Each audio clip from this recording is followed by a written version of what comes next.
Bismillahirrahmanirrahim. Nggak ada masuk. Assalamualaikum Iya. warahmatullahi wabarakatuh. Selamat siang, salam sejahtera buat kita semua. Om Swastiastu, Namo Buddhaya, salam kebajikan dan salam sehat untuk kita semua. Yang sama-sama kita hormati Kakak panitianya ini. Iya. Ini pintar Ini nanti diskusinya sampai sore, sampai jam 4 kayaknya. Dengan para rektor juga diskusinya. Atau ya kayaknya semua masih kesempatan gitu. Universitas Lampung. Yang saya hormati tim koordinasi dan supervisi. Selamat datang Pak. Yang saya hormati tim sosialisasi dan kampanye anti korupsi KPK. Yang saya hormati Bapak-bapak Wakil Rektor. Alhamdulillah hari ini ada Wakil Rektor bidang akademik, Wakil Rektor bidang pengumpulan, Wakil Rektor bidang mahasiswa. Yang saya hormati Ketua Satuan Pengawas Internal dan seluruh jajarannya, Ketua Dewan Pertimbangan, Ketua Dewan Profesor. Yang saya hormati Bapak dan Ibu Dekan Lingkungan Universitas Lampung, Bapak Direktur Program Pasca Sarjana, Wakil Dekan yang sempat hadir, dan yang saya cintai anak-anak semua mahasiswa Universitas Lampung. Mari kita sama-sama mengucapkan syukur alhamdulillahirabbil alamin karena kita hadir di tempat ini atas petunjuk dan nikmat yang diberikan kepada kita, nikmat kesehatan, kesempatan, kekuatan, dan niat dan ketulusan hati untuk sama-sama hadir di tempat ini dalam mengikuti acara yang sangat penting dan sangat strategis dan dilaksanakan oleh Komisi Pemberantasan Korupsi dan Kalau untuk kampanyenya sudah ada sebelum untek di mana lagi? Yang memiliki sumber daya manusia, alhamdulillah sudah bisa dibanggakan dari sisi predikat guru besar maupun jumlah doktornya, alhamdulillah sudah mencapai standar minimal bagi sebuah perguruan tinggi. Fakultas yang kami miliki ada fakultas yang eksakta, fakultas teknik, fakultas MIPA, fakultas pertanian, kehutanan, peternakan, fakultas kedokteran dan kesehatan masyarakat. Sedangkan yang non eksakta adalah fakultas ekonomi, fakultas hukum, fisik, dan yang abu-abu fakultas keguruan dan ilmu pendidikan, karena di dalamnya ada eksakta dan ada non eksakta. Jadi fakultas yang hebat itu adalah FKIP, dia memiliki dua-duanya.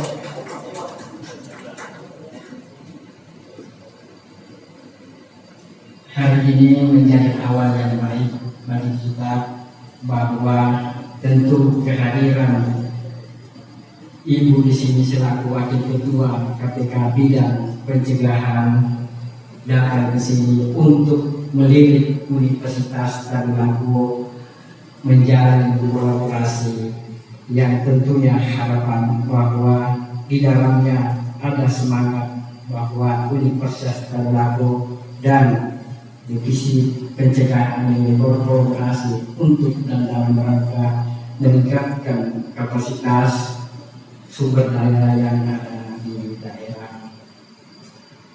Perlu kami sampaikan bahwa di kami Universitas Tadulako sejak dideklarasikan bahwa sosialisasi, pemahaman dan pendidikan anti korupsi ini harus diberikan kepada mahasiswa, kepada murid-murid di Universitas Tadulako. Kami juga sudah lakukan itu. Bahkan mata kuliah pendidikan anti korupsi itu dijadikan sebagai mata kuliah wajib untuk universitas, sehingga semua anak-anak kami mendapat kuliah pendidikan anti korupsi. Tadi anak-anakku semua sudah menolak namanya korupsi. Tentu unsur korupsi itu bukan hanya dalam kaitan kerugian negara. Banyak hal yang bisa dikategorikan sebagai korupsi, termasuk anak-anakku semua kalau tidak menghadiri atau mengikuti kuliah dan minta diabsenkan temannya, itu sesungguhnya termasuk korupsi. Apalagi kalau sudah dinyatakan tidak lulus, terus datang ke dosennya untuk diluluskan. Saya kira itu juga bagian tak terpisahkan dari konsep korupsi tersebut. Olehnya dengan pendidikan anti korupsi ini tentu berawal dari situ semua, menanamkan rasa kejujuran, rasa percaya diri untuk melakukan hal-hal yang benar. Itu yang sangat penting ditanamkan kepada anak-anakku semua, bahwa pencegahan ini sesuatu yang sangat mulia dibanding dengan penindakan. Jadi tugas besar ibu ini sungguh sangat luar biasa untuk menanamkan bagaimana generasi penerus bangsa ini, generasi milenial ini bisa lebih baik dengan generasi-generasi sebelumnya, lebih jujur, lebih disiplin, dan lebih percaya diri, sehingga tidak ada ketergantungan terhadap hal-hal yang berkaitan dengan kepentingan pribadi anak-anak semua. Sekiranya itulah hal yang sangat esensi di dalam upaya pencegahan korupsi tersebut. Dan tentu kehadiran divisi atau bidang pencegahan ini menjadi sesuatu yang sangat berharga bagi kami. Kami siap untuk melakukan kolaborasi kepada tim KPK untuk dalam rangka memberdayakan dan memanfaatkan sumber daya yang ada di Sulawesi Tengah, terutama memberdayakan tata kelola good governance di pemerintahan daerah.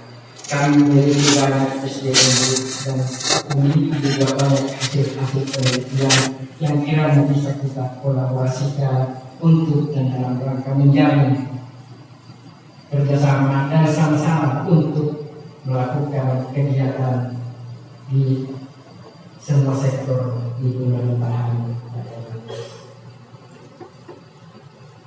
Jujur, sering hasil-hasil penelitian kami belum termanfaatkan karena pintu masuk untuk diterapkan masih mengalami beberapa hal, memiliki banyak persaingan, dan tentu sangat dibutuhkan orang yang bisa atau unit atau kelompok yang bisa membantu memediasi hasil-hasil penelitian agar bisa dimanfaatkan, sehingga kehadiran dari tim KPK bidang pencegahan ini di dalamnya ada tim sosialisasi dan kampanye anti korupsi dan tim supervisi KPK. Insya Allah kami siap untuk berkolaborasi, untuk bekerja sama dalam kaitan memanfaatkan sumber daya yang ada di Universitas Tadulako, memanfaatkan hasil-hasil penelitiannya, dan juga memikirkan bagaimana memperdayakan sumber daya alam yang ada di Sulawesi Tengah. Kami kemarin sudah berdiskusi pendek dengan Pak Basuki berkaitan dengan kira-kira apa isu-isu yang menarik bisa dikolaborasikan untuk sama-sama kita tingkatkan pemanfaatannya. Apakah itu berkaitan dengan masalah stunting atau masalah yang ada sumber daya di Sulawesi Tengah, meningkatkan daerah pariwisata dan lain-lain. Banyak hal saya kira sumber daya alam yang ada di Sulawesi Tengah yang memerlukan pemikiran, memerlukan inovasi dari kita semua. Saya kira insya Allah dengan kerjasama yang akan kita bangun akan memberikan manfaat untuk dan dalam rangka bagian dari upaya pencegahan korupsi di Sulawesi Tengah. Terima kasih banyak Bu atas kehadirannya, dan kami sangat menyambut baik semua, dan anak-anak kami siap untuk sama-sama memperjuangkan, sama-sama mensosialisasikan terkait dengan pencegahan korupsi tersebut. Yang kami hormati Pak Rektor Universitas Tadulako, Bapak Profesor Dr. Insinyur Haji Mahfud MB, yang kami hormati para wakil rektor, kemudian yang kami hormati juga Ketua Dewan Pertimbangan, yang kami hormati juga Ketua Dewan Profesor, yang kami hormati Kuasa Tuan Pengawas Internal, yang kami hormati para ketua dekan, kemudian seluruh undangan pejabat struktural di kampus Universitas Tadulako, dan yang kami banggakan adik-adik mahasiswa yang dengan setia masih menunggu sampai siang hari ini untuk bertemu dengan kita semua, berdiskusi dan sama-sama untuk memikirkan negara ini supaya jauh dari perbuatan korupsi. Kami mohon maaf, saya pribadi jika ternyata terlambat untuk hadir pada siang hari ini, dan mohon maaf sekali kepada semua para tamu undangan karena masih berkenan untuk menunggu kegiatan siang hari ini. Bapak Ibu yang kami hormati, tadi begitu sangat panjang lebarnya Pak Rektor menyampaikan. Saya yakin juga bahwa Bapak Ibu, para pejabat dan seluruh mahasiswa sudah tidak asing dengan kehadiran KPK. Karena kedatangan pada siang hari ini, saya juga bersama-sama dengan tim koordinator dan supervisi wilayah 4, dan kemudian bersama dengan teman-teman tim sosialisasi dan kampanye anti korupsi di 2 kedeputian yang ada di KPK. Bahwa kegiatan KPK juga sebetulnya sudah sering kita lakukan, mungkin sehubungan dengan perekaman sidang, mungkin juga melakukan kegiatan-kegiatan dalam festival film dan kemudian kegiatan-kegiatan kampanye anti korupsi lainnya. Hari ini juga sebetulnya kita Road to Festival Film Anti Korupsi 2022 berharap bahwa jajaran di Universitas Tadulako berkenan untuk berpartisipasi, karena tadi bincang-bincang di ruang tunggu Pak Rektor dan teman-teman rektor juga menyebutkan bahwa ternyata ada banyak sumber daya yang sudah punya kemampuan sesungguhnya dalam hal seni. Mungkin banyak sinias-sinias muda yang bisa menonjol dari Tadulako. Tadi kemudian disampaikan oleh Pak Ketua Panitia Pak Iker bahwa teman-teman di sini ada yang Pak Zidan yang sudah menjadi YouTuber, ada kemarin yang pemenang dari stand up comedy, dan mungkin saja ini harus tergali lebih banyak. Bapak Ibu yang kami hormati, bahwa Festival Film Anti Korupsi atau Anti Corruption Film Festival ini adalah sebuah ajang kreasi, di mana kemudian kita harapkan adanya eksibisi dan juga menjadi sebuah forum diskusi bersama. Tentu saja ini digagas oleh teman-teman dari kedeputian Direktorat yang ada di KPK. Kita tahu bahwa Festival Film Anti Korupsi ini dimulai di tahun 2013. Tujuan kita adalah KPK membuat ini agar kemudian kita bisa mengajak anak-anak muda generasi menerus bisa berpartisipasi aktif, bisa kemudian berkontribusi, bisa punya kepedulian tinggi, bisa punya kreativitas, dan bisa kritis. Karena kemudian bagaimana ide-ide bernas, ide-ide yang masih sangat rumit bisa dituangkan dalam bentuk audiovisual, sehingga kemudian ini dibutuhkan juga dukungan dari kampus. Dan juga ini terus saja kita harapkan KPK tidak bisa bekerja sendiri karena hanya satu-satunya di ibu kota negara, tentu membutuhkan kolaborasi. Tadi Pak Rektor katakan kolaborasi, kerjasama. Kita harapkan ada salah satu cara untuk mengkampanyekan nilai-nilai anti korupsi. Tadi alhamdulillah Pak Rektor menyatakan menjadi mata kuliah korupsi di kampus Universitas Tanggerang.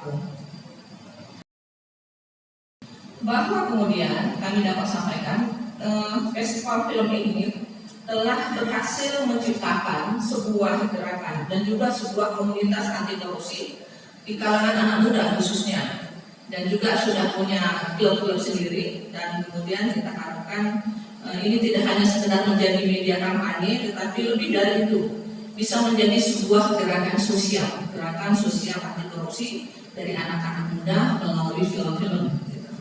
Dan tentu saja kita harapkan bahwa festival film ini adalah juga bentuk nyata dari partisipasi seluruh pemuda yang ada di Indonesia dalam program bersama-sama melakukan upaya pencegahan dan pemberantasan tindak pidana korupsi di Indonesia. Hari ini, pada siang hari ini, kegiatan untuk pemutaran dan diskusi film anti korupsi judulnya Home Sweet Home. Nah, dari judulnya saya sudah sangat menarik. Mudah-mudahan sudah pernah ditonton oleh teman-teman mungkin, karena setiap 2 tahun sekali KPK membuat festival film ini dan membuka segala-galanya, termasuk hari ini juga mengajak kampus untuk bisa berpartisipasi dalam pembuatan festival film ini. Nah, kalau festival film ini pialanya juga citra. Kalau kita piala penghargaan dan akan ada kolaborasi bersama seterusnya. Bahwa kegiatan kita ini bertujuan untuk pertama tentu saja menyebarkan dan juga menumbuhkan awareness nilai dan isu anti korupsi di kehidupan kita sehari-hari pada masyarakat Indonesia. Karena film Home Sweet Home ini adalah isunya sangat dekat dengan kehidupan masyarakat di Palu, Sulawesi Tengah. Juga ini dianggap oleh kami sebagai sarana pembelajaran anti korupsi kepada masyarakat. Jadi melalui film-film, tidak ada banyak cara, salah satunya adalah melalui film-film. Dan tentu diharapkan bisa mendorong partisipasi aktif masyarakat umumnya dalam upaya pencegahan korupsi tersebut. Dan juga ini adalah bagian dari ajang festival dan apresiasi kepada seluruh anak-anak muda yang memang sangat punya semangat tinggi dalam partisipasinya untuk melakukan gerakan pencegahan korupsi melalui media film. Tentu saja diskusi siang hari ini langsung dihadiri oleh sutradara film Home Sweet Home, dan juga dia adalah pemenang lomba juara 1 di tahun 2019 yang lalu. Kami harapkan juga kegiatan ini tentu saja akan semakin banyak anak-anak muda bisa ikut serta berpartisipasi aktif dalam lomba festival film anti korupsi ini atau anti corruption film festival untuk tahun 2022, jadi belum terlambat. Dan juga ini bisa menginternalisasi nilai-nilai anti korupsi pada kehidupan sehari-hari. Dan kami sampaikan juga bahwa Indonesia sebagai presidensi G20 juga telah mendorong kepada pemerintah festival film ini dan film-film yang telah dilakukan sebelumnya ini akan kita tunjukkan kepada negara 120 negara bahwa kita telah selangkah lebih maju dari negara-negara G20 tentang bagaimana mengkampanyekan anti korupsi. Kami harapkan juga Universitas Tanggerang melalui Pak Rektor dan para pejabat sebelum bisa mendukung teman-teman mahasiswa yang ternyata misalnya punya keinginan kuat untuk kegiatan tersebut. Demikian kami sampaikan. Kami ucapkan juga selamat berdiskusi, selamat menonton film pada Bapak Ibu hadirin yang hari ini di depan saya, dan juga mudah-mudahan Anda melalui kanal YouTube-nya kampus Universitas Tanggerang diharapkan juga bisa melihat dan menonton serta bisa menyerap aspirasi dan membangkitkan semangat untuk bersama-sama melakukan program cegah korupsi. Terima kasih, selamat siang. Billahi taufiq.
Ya, jadi begitu Pak. Kalau bisa, tolong berkasnya dilengkapi. Supaya cepat juga untuk diproses. Oh iya. Kira-kira kapan ada gantinya itu? Pokoknya kita usahakan Pak. Oke? Kalau begitu Pak, saya pamit dulu.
Ganti baju dulu ya.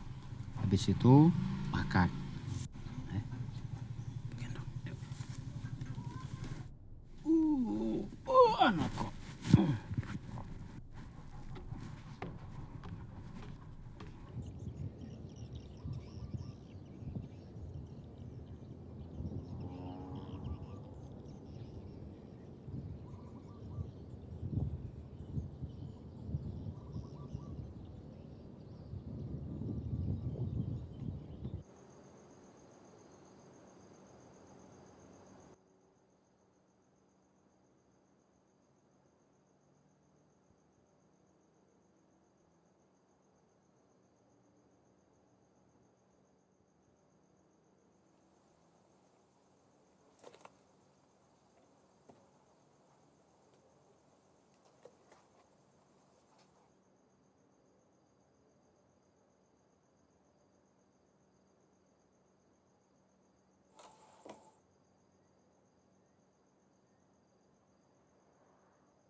Simpankan saya sedikit air, Le.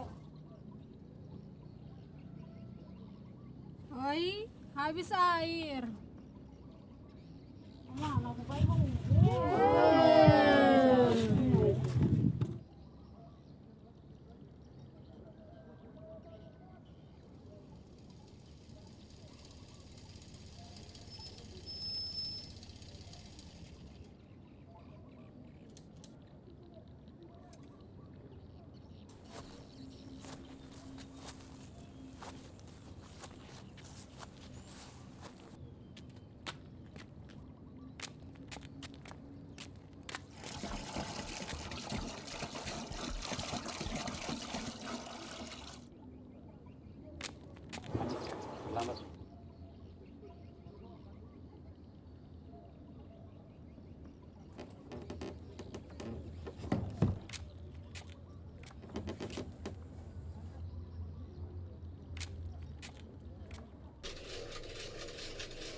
Tidak, oke. Semuanya sudah lengkap. Sesuai dengan data yang Bapak berikan kepada kami, maka Bapak berhak mendapat ganti rugi sebesar 50 juta. Sesuai dengan kriteria rumah rusak parah. Baik Pak, terima kasih banyak. Kira-kira kapan cair dananya? Segera. Kami akan usahakan secepat mungkin, Pak. Soalnya kalau terlalu lama di sini, sangat panas. Kalau begitu, sekarang kita foto di depan Huntara sambil pegang KTP. Boleh, Pak? Mari. Oke.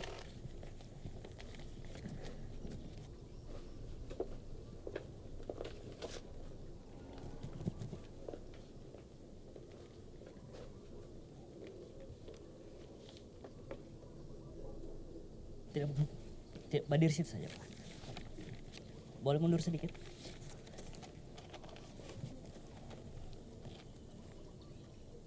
Siap. 1, 2.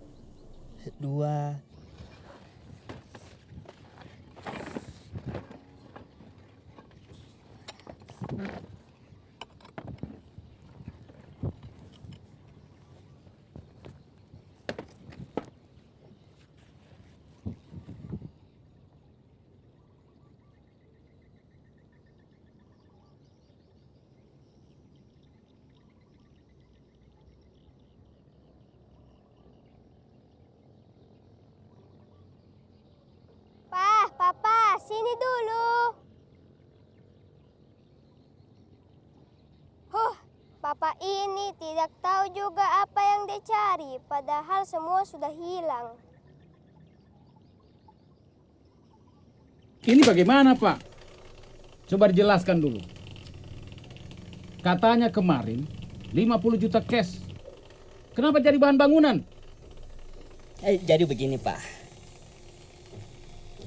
Menurut informasi dari atasan kami, terjadi perubahan perihal pencarian itu. Iya, perubahan apa itu? Ya begitu, Pak. Dana tersebut akhirnya dicairkan dalam bentuk bahan bangunan. Terus bagaimana kita tahu? Kalau bahan bangunan itu mencapai biaya 50 juta setiap rumah. Kan ada notanya. Kau kira saya bodoh? Tenang dulu, Pak. Nota itu bisa dimanipulasi. Tenang dulu, Pak. Tidak mungkin kami ingin memanipulasi hal tersebut. Pak, ini uang negara. Kalau kita main-main dengan hal itu, kita akan diproses.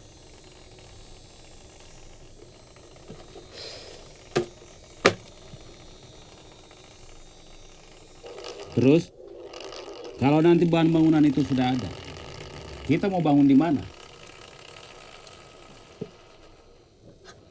Kalau soal itu, tenang, Pak. Tidak, kami juga sudah pikirkan. Nanti akan disediakan lahan tanah untuk perumahan baru. Di mana? Tim kami juga masih sementara survei, Pak.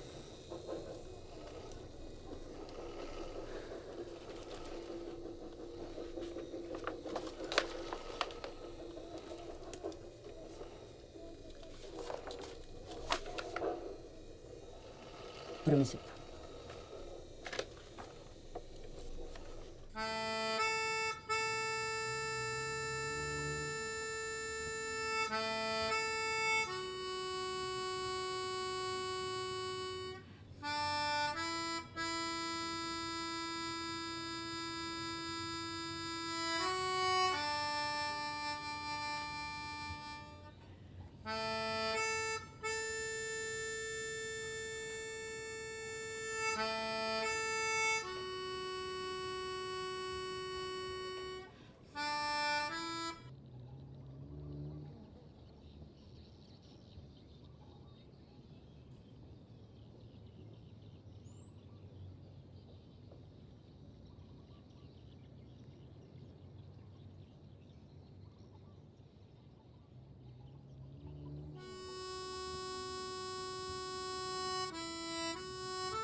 mau kosongkan ini Pak.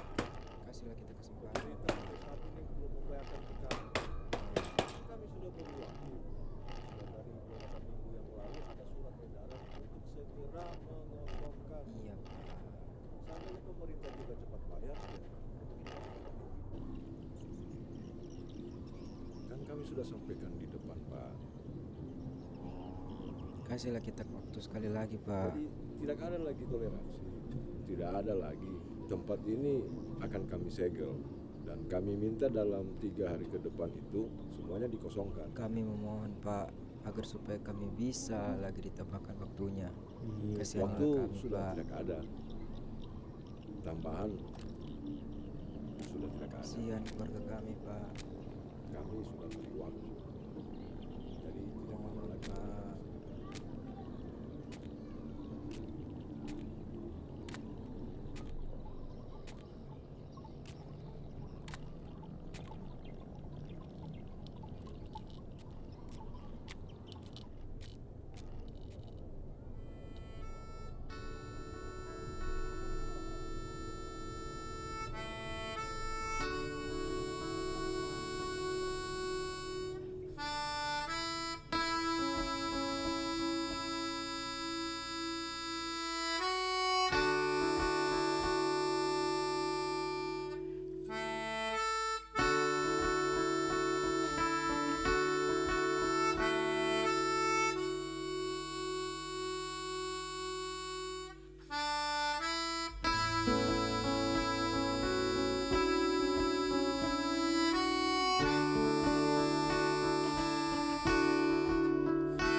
Akibat penyegelan ini.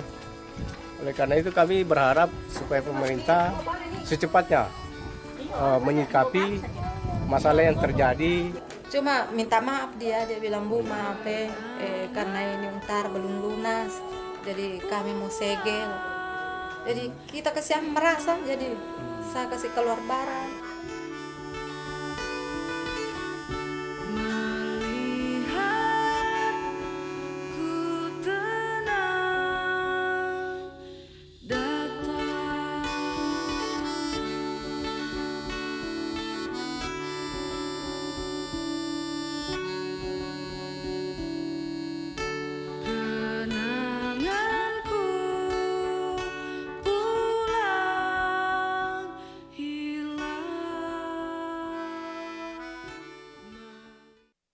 Iya, Bapak Ibu hadirin yang kami hormati dan seluruh peserta kampanye anti korupsi melalui media film, pemutaran dan diskusi film anti korupsi pada kesempatan yang berbahagia ini, telah kita ikuti rangkaian acara pembuka pada kesempatan yang berbahagia ini, dan selanjutnya akan kita ikuti sesi diskusi dan juga talk show yang akan dipandu oleh salah seorang komika dari Kota Palu yang mungkin adik-adik mahasiswa sudah mengenal.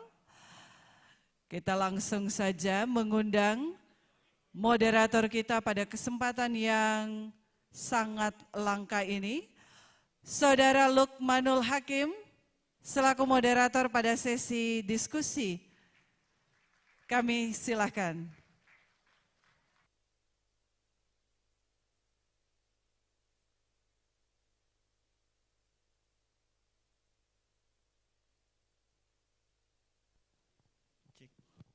Assalamualaikum warahmatullahi wabarakatuh.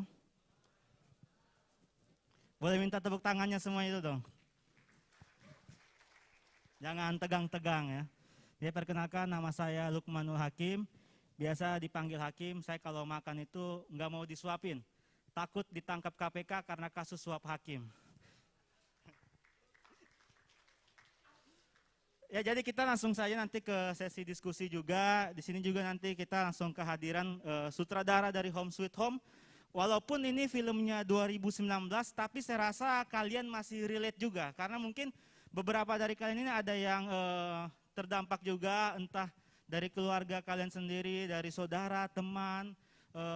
Bahkan jadi filmnya ini walaupun 2019 jadi masih relate. Nah, nanti juga akan ada sesi tanya jawab dengan audiens dan peserta yang sudah registrasi, karena luar biasa di luar masih banyak. Saya dapat info di luar masih banyak yang mau masuk, cuman karena kuotanya sudah full juga, karena yang saya dapat dari panitia ini registrasi sudah cukup sampai 250-an.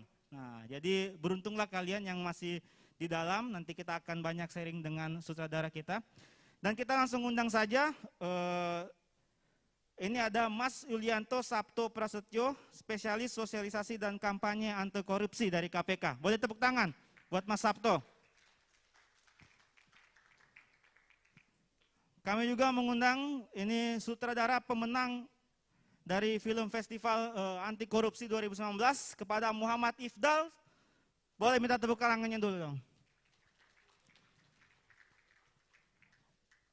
Jadi kita akan ada sesi sharing di sini dan sesi tanya jawab.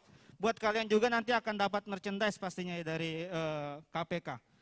Di sini sudah ada Mas Sabto, luar biasa Mas Sabto.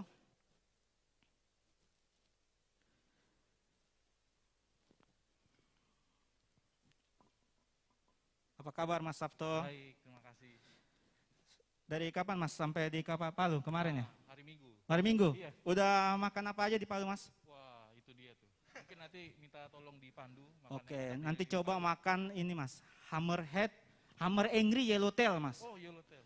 Itu bahasa kailinya itu palumara ekor kuning. Oh, palumara ekor kuning. Itu enak, hammer angry yellowtail. Oke, boleh silakan duduk Mas Sabto. Nah, jadi di depan kita deh, ini ada Mas Sabto, ada juga Kak Ifdal. Ini juga Mas Ifdal juga alumni dari Universitas Tadulako, iya kan? Boleh diperkenalkan jurusan apa Mas Ifdal kemarin? Baik, selamat siang teman-teman. Saya alumni Untat dan belum lama juga selesai. Jadi waktu mengerjakan film Home Sweet Home, sebenarnya saya ada di fase akan DO sebenarnya, karena akhirnya setelah Akves selesai 2019, 2021 kalau tidak salah bulan Februari saya baru yudisium. Jadi sebenarnya saking cintanya sama Untat sampai 7 tahun kuliahnya. Luar biasa. Jadi kalian yang cinta sama Untat, kuliah berapa tahun? Nah, di depan kita juga ada Mas Sabto ya. Saya panggil Mas Sabto aja Mas ya. Boleh Mas. Nah, ini kan di Palu termasuk Rotu, Akves jadinya ya. Nah, kita tahu Mas Ifdal ini 2019 pemenang dari film Home Sweet Home, dan kita sebenarnya juga ada juga yang menang dari Palu, cuman kemarin PH-nya yang dari Jogja ya. Sebenarnya banyak teman-teman yang berkarya juga, potensinya banyak di Sulawesi Tengah, dan pasti di sini juga banyak sinias-sinias muda. Saya lihat ada teman-teman dari komunitas film juga banyak di sini Mas Sabto. Nah, tapi sebelum itu saya mau tanya sama Mas Sabto ini, boleh dijelasin dikit nggak soal Akves ini apa sih sebenarnya Mas? Oh siap, makasih. Makasih Mas Lukmanu. Siap. Semangat pagi teman-teman. Pagi, pagi, pagi. Yes. Sekali lagi ya. Semangat pagi, pagi, pagi, pagi. Makasih. Izin perkenalkan saya Sabto dari Direktorat Sosialisasi dan Kampanye. Terima kasih teman-teman sudah bisa hadir di sini. Paling tidak kita hari ini memang sudah menjelaskan bahwa ada Road to Anti Corruption Film Festival. Ini rencananya di tahun 2022 ini kita akan mengadakan kegiatan Anti Corruption Film Festival yang tadi kita tonton barusan. Itu adalah salah satu pemenang 2019, dan kita berharap ada rekan-rekan yang memiliki skills, talent yang mumpuni, yang mirip dengan Mas Ifdal atau panggil Kak Ifdal. Oh, Kak Ifdal. Yang jelas-jelas sangat berbakat, dan kita ingin suatu saat ada kaderisasi dari rekan-rekan, dari teman-teman, suatu saat bisa hadir sebagai pemenang di 2022. Tentu kalau jadi pemenang banyak nanti ceritanya, ikut ada bootcampnya, ketemu dengan para sinias yang profesional, sudah jam terbang itu sangat tinggi, dan kita berharap ini menjadi salah satu skills yang mungkin bisa dikumpulkan di masa depan. Kalau kita lihat tadi Mas Ifdal, mungkin saya cerita juga nanti ya, ceritanya gimana sih dan itu seperti apa. Dan ini berharap bahwa ini adalah salah satu peran serta dari rekan-rekan untuk membangun budaya anti korupsi untuk Indonesia seperti disampaikan oleh Bu Lili barusan, dan kita berharap ke depan, masa depan ini adalah para pemimpin masa depan Indonesia. Mungkin itu Mas Lukman. Nah, ini kan sebenarnya bagian dari campaign juga ya. Kenapa sih akhirnya KPK itu campaignnya lewat audiovisual bahkan dalam film akhirnya ya? Memang apakah dengan adanya campaign melalui film ini lebih sampai pesannya lebih dekat atau mungkin lebih berhasil pada akhirnya, Mas? Iya, makasih. Jadi menarik, apalagi tadi film Home Sweet Home ya, benar-benar apa yang terjadi di dalam film itu adalah hal yang happens gitu, itu yang true story, apa yang terjadi di masyarakat, dengan sangat relate banget dengan kehidupan sehari-hari. Beberapa film pemenang Anti-Corruption Film Festival itu jelas menggambarkan bagaimana kita bisa membangun integritas. Dan film yang tadi jelas-jelas sekali bahwa ada beberapa orang yang menderita karena 1-2 orang berbuat yang tidak sesuai dengan apa yang menjadi integritas dia. Nah, dengan begitu ini yang bisa ditanamkan. Jadi satu pesan tersembunyi bahwa ini adalah bagaimana cara kita melakukan pemberantasan tindak pidana korupsi dengan cara kita membuat film, dan tentu film-film ini akan lekang dengan waktu. Jadi walaupun memenang 2019 tentu kita bisa nonton sekarang kan, dan tentu ini satu pesan yang sangat dalam bahwa apa yang terjadi di masyarakat dan ketidaksejahteraan masyarakat itu perlu terus menjadi concern buat kita semua. Jadi memang lebih menarik lagi karena sebenarnya dari berbagai kategori ini korupsi juga banyak jenisnya ya kan. Yang tadi korupsi tentang bencana alam juga ada, saya dengar tadi sama Ifdal juga tentang korupsi tahlilan ya, kue tahlil ya ada juga. Nah mungkin teman-teman kalau nanti yang punya ide juga mau bikin atau mau ngangkat film tentang korupsi waktu mungkin Mas ya, yang bilangnya OTW padahal masih di kamar mandi. Nah itu sering itu kan OTW padahal belum sampai Mas. Nah itu juga salah satu korupsi. Nah ini saya langsung ke Mas Ifdal mungkin ya, Kak Ifdal lah. Kak Ifdal, ini Kak Ifdal ini maksudnya kita bisa dibilang menunggu juga regenerasi juga Kak Ifdal ya, karena cukup panjang 2019, sekarang 2022 ya. Berarti ini kan Road to 2022, jadi 2021 sudah ada juga kemarin kompetisinya. Dari Kak Ifdal sendiri sebelum ke Home Sweet Home ya, melihat teman-teman di sini potensi-potensi lah dede-dede kita yang ada di Sulawesi Tengah untuk film itu seperti apa Kak Ifdal? Oke, mungkin yang pertama saya bisa cerita, awal pertama kali terlibat dalam film itu sejak tahun 2017 sebenarnya. Oke. Saya juga kalau ditanya kenapa masuk film sebenarnya kecemplung lah, sudah terlanjur gitu, karena tahun 2015 saya masuk di salah satu lembaga kesenian di Fakultas Teknik, Bengkel Seni Bias 14. Kebetulan di situ ada divisi film. Dan waktu itu pemutaran film di Palu itu lagi gencar-gencar sekali, lagi aktif.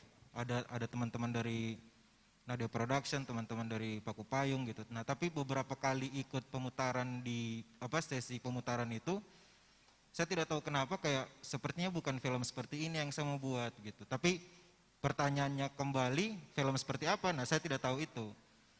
Akhirnya lewat lembaga itu saya bisa jalan-jalan ke beberapa festival. Dulu di Palu itu mungkin ada beberapa komunitas yang aktif, tapi rasa-rasanya mungkin masih ada hanya 1-2 orang yang sering ikut festival waktu itu. Yang tidak asing kita dengar misalkan kayak Yusuf Raja Muda, Papa Al gitu. Disusul sama ada Sarah Adila. Sebenarnya masih banyak lagi, ada Fauzan yang sekarang diisi Jogja gitu. Nah, tapi saya tahu mereka itu justru ketika saya ikut festival, padahal kita satu daerah. Nah, tetapi menurutku sampai dari 2017 saya coba berkarir di film sampai saat ini, pertumbuhan sebenarnya, pertumbuhan komunitas di film di Palu bahkan Sulawesi Tengah itu sangat positif dan sangat banyak sekali. Dan tidak sedikit di tahun 2021 ini ada beberapa anak-anak daerah yang akhirnya bisa sekolah bahkan beasiswa di luar film khusus. Nah, ini mengenai isunya ini kan kita di satu sisi mungkin termasuk korban juga. Teman-teman yang lain ya mungkin tidak kepikiran untuk bikin film pada saat itu. Nah, kita mungkin menyelamatkan barang masing-masing ya, fokus jaga kios begadangnya mungkin ya kan, masih banyak yang fokus di tempat-tempat lain juga. Nah, Ifdal akhirnya melihat ada momentum di situ, ada peluang untuk menyampaikan juga keresahan juga lewat film ini, Ifdal. Kenapa akhirnya isunya ini yang diangkat, Ifdal? Sebenarnya untuk berbicara korupsi, awalnya tuh sama sekali di kepalaku tidak ada. Oke. Karena kebetulan 2019 Akpes buka, saya melihat waktu itu kalau tidak salah ada kasus naik, ada korupsi air bersih waktu itu. Jadi saya bilang, sudahlah saya buat film kebencanaan yang bercerita soal korupsi di tengah kebencanaan. Nah ternyata akhirnya sebenarnya ketriggernya itu karena saya kuliah di tata ruang, jurusan prodi tata ruang. Saya ambil konsentrasi mitigasi bencana yang tentunya pengurangan resiko. Sama sekali saya tidak mendapat ancaman apa yang sebenarnya ada di daerah ini gitu. Kita tidak mendapat soal itu. Kita selalu dipaksa nyaman di kotanya kita tanpa mengetahui ada ancaman besar di daerah ini gitu. Jadi masyarakat ini digiring tidak punya referensi lain untuk digiring untuk tidak berargumentasi soal bahwa kita ada ancaman besar gitu. Saya pelajari mitigasi bencana, satu-satunya yang dikasih tahu ke saya hanya Palu Koro gitu. Saya tahu Palu Koro sejak saya masuk kampus itu 2014 karena ada mata kuliah geologi lingkungan. Kita di sana pelajari analisis dampak lingkungan. Tapi sampai hanya sebatas Palu Koro saja kita tidak tahu Palu Koro itu apa. Betul. Dan ancamannya sebagaimana gitu. Abu-abu berarti ya? Abu-abu, dan ternyata jauh sebelum 2018 kita sudah punya bencana besar seperti 2018. Kita punya bencana 1927, kita sudah punya 1938. Nah, ide Home Sweet Home akhirnya lahir sebagai sebuah arsip untuk berupaya bagaimana ingatan ini tidak putus lagi begitu. Awalnya itu. Nah, karena kebetulan KPK buka dan momentum waktu saat itu ada tindakan indikasi korupsi air bersih, ya sudah saya buat saja gitu. Kemudian setelah bencana saya beberapa kali ikut diskusi soal kebencanaan beberapa kali di SKP HAM, ada di Nemu Buku, ada di Libun Todea.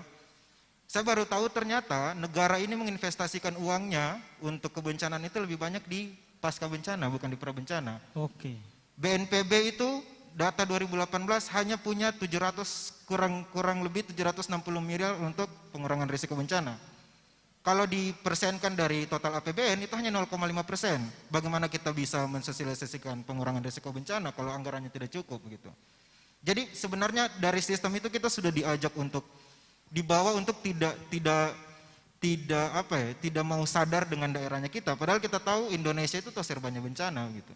Jadi akhirnya menurutku film ini penting ya sebagai arsip untuk biar kita pemangku kebijakan tidak gagap lagi ketika berbicara kebencanaan gitu.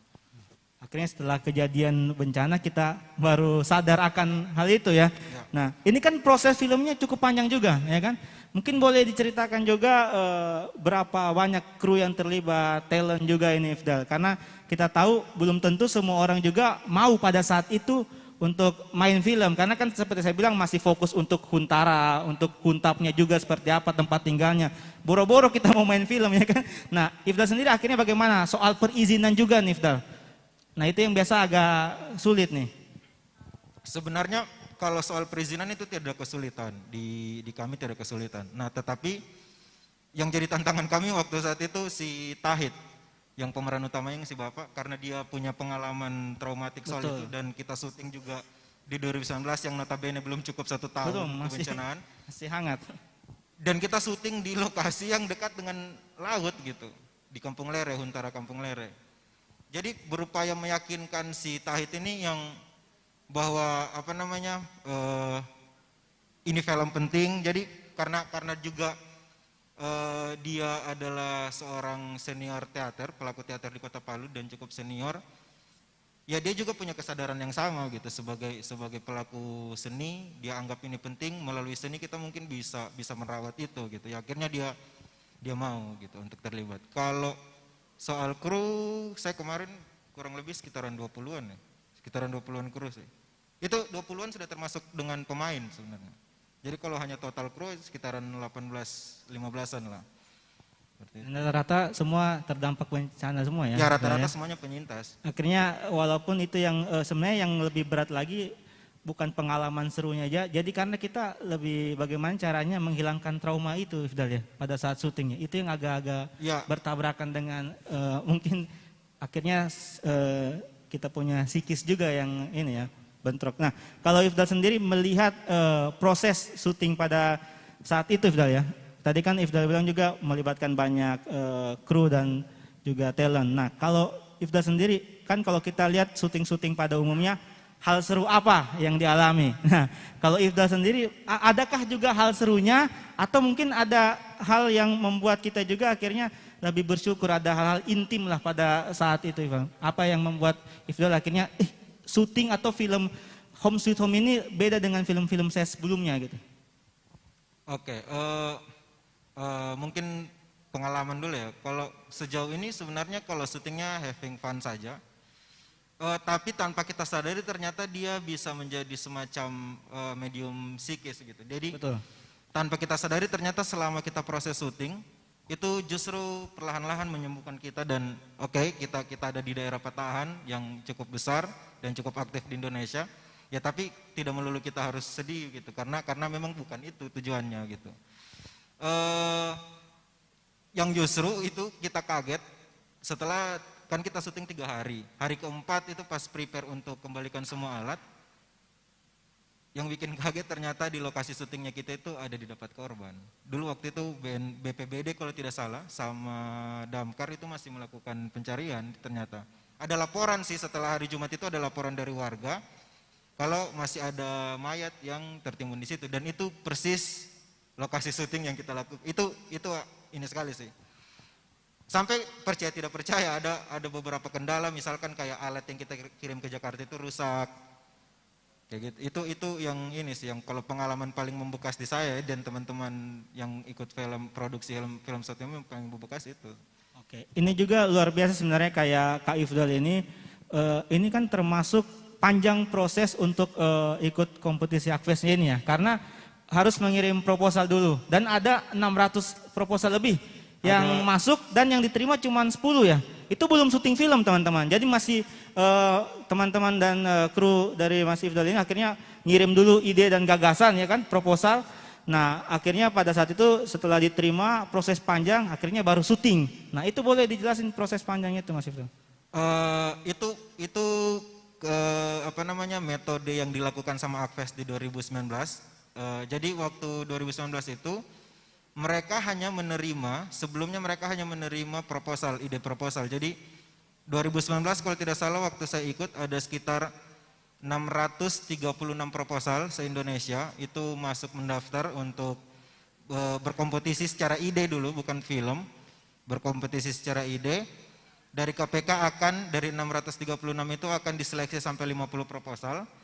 Dari 50 proposal akan diseleksi jadi 10 dan 10 itu akan dibiayai sama KPK dan akan dikompetisikan, begitu alurnya. Tapi kalau yang 2020 ya sampai sekarang itu dia sudah buka beberapa kategori dan menurutku memang sesuai apa yang visinya Akves sih, karena Akves ini saya waktu 2019 saya dengar sosialisasi di sana bahwa dia ini ke depan tidak hanya menjadi festival nasional tapi juga internasional karena Akves itu setiap kali diadakan awarding night-nya itu memperingati Hari Anti Korupsi Sedunia ya, itu kayak seperti itu. Jadi targetnya seperti itu. Nah kalau sekarang justru ada buka kategori film dokumenter, kategori film fiksi, banyak sekali. Ada beberapa ini. Ada juga untuk sesi proposal, kompetisi ide tetap ada. Tetapi di sisi lain KPK juga memberi kesempatan sama teman-teman yang tidak sempat mengirimkan idenya. Dia bisa mengirimkan film jadi gitu. Itu ada juga, tapi beda kategori. Seperti itu. Justru yang 2019 kemarin itu akhirnya bukan film jadi ya, masih dalam bentuk proposal ya. Oke, jadi boleh tepuk tangan dulu buat Ifdal.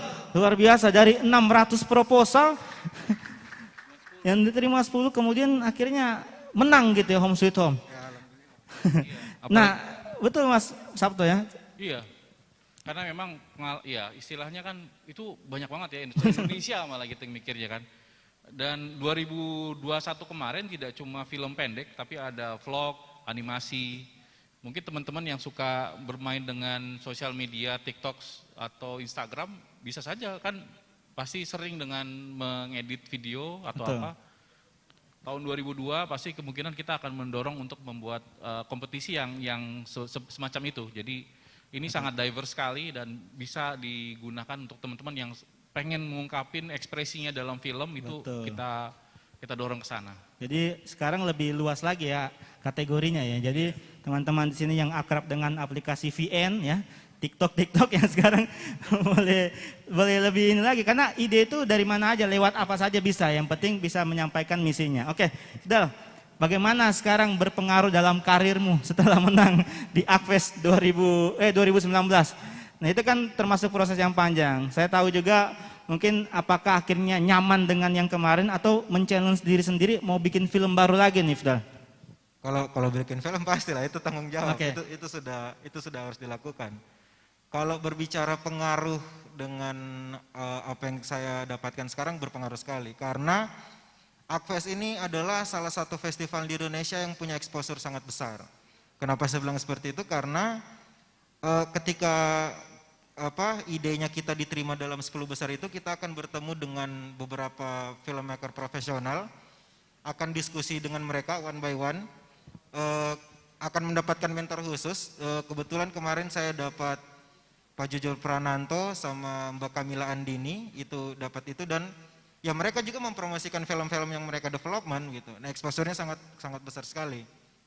Yang akhirnya Home Sweet Home ini tidak hanya diputar di Anti Corruption Film Festival, tapi juga kemarin sempat beberapa kali masuk di Bandung Bandung Independent Film Festival, di Minikino International Film Festival, yang terakhir dia roadshow ke finalis Fitzy Juri Indonesia 2020 itu. Jadi exposure-nya ya sangat besar, dan sampai kalau ditanya berpengaruh ya berpengaruh dengan saya hari ini karena dia bisa jalan kemana-mana, menambah portofolio.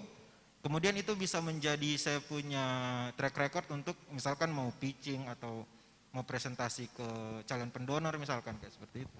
Tapi tanpa beban akhirnya juga ya. Karena biasa kan kita terbebani dengan juara ini ya Ifdal ya. Itu yang agak berat juga. Makanya kan kemarin juga Ifdal sebenarnya nothing tulus juga pada saat ikut kompetisi ini ya. Akhirnya bisa jadi juara juga, itu kan luar biasa Ifdal ya. Apalagi dalam kita juga kemarin masih dalam bencana juga. Nah, ini kalau kita lihat tadi dalam pemutaran film kita mengenal sosok Pak Tahit ya. Nah, Pak Tahit ini memang ada dalam kejadian nyata juga atau seperti apa Ifdal ceritanya? Kalau ketemu orangnya langsung saya tidak pernah. Oke. Tapi kalau karakter Tahit menggambarkan kondisi masyarakat Palu hari ini yang belum dapat kepastian, saya rasa iya. Ya kita tahu lah hari ini akhirnya banyak masyarakat Kampung Lere itu yang sama sekali tidak tahu jawabannya apa gitu. Terhadap yang kontrasnya adalah daerah yang sudah ditetapkan sebagai zona rawan bencana yang tidak bisa dimukim, itu yang ditetapkan oleh Perda kalau tidak salah nomor 10 di tahun 2019 sama gubernur. Kampung Lere adalah zona rawan yang tidak bisa dimukim, tapi karena tidak mendapat kepastian itu, ya masyarakat di sana tinggal di situ ulang gitu.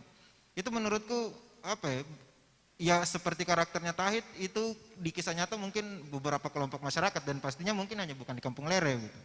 Banyak kejadian-kejadian lain. Dan rata-rata yang saya lihat memang semua lokasinya di pesisir. Masalahnya ya betul. Memang yang kita tahu memindahkan manusia itu bukan hanya sekedar fisik tapi pekerjaan. Nah itu ya yang akhirnya menurutku kita sebenarnya sudah banyak pelajaran dari Aceh 2004, Jogja 2006. Tapi maksudnya kenapa itu selalu menjadi pengulangan gitu? Ada apa dengan kita gitu? Makanya Mas Sabto kalau misalnya ini Home Sweet Home ini film komersil ya, mungkin sekarang sudah sampai season 3-nya kali ya, tapi belum ada juga, kayak Layangan Putus juga, sudah sampai episode 13 mungkin, akhirnya belum ada juga impact-nya untuk masyarakat ya Ifdal ya.